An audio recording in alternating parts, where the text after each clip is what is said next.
Le seguía una gran multitud del pueblo y de mujeres que lloraban y se lamentaban por él.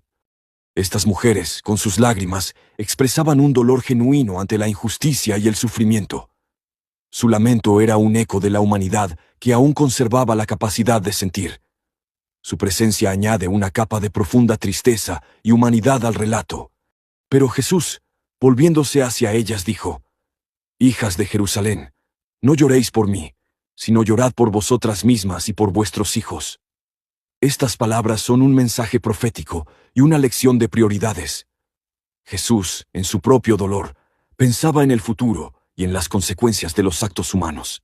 El camino al Calvario estaba lleno de obstáculos, y Jesús, exhausto, cayó varias veces bajo el peso de la cruz. Cada caída representaba la fragilidad humana y la inmensa dificultad de su misión. Estas caídas no eran signos de debilidad, sino de una perseverancia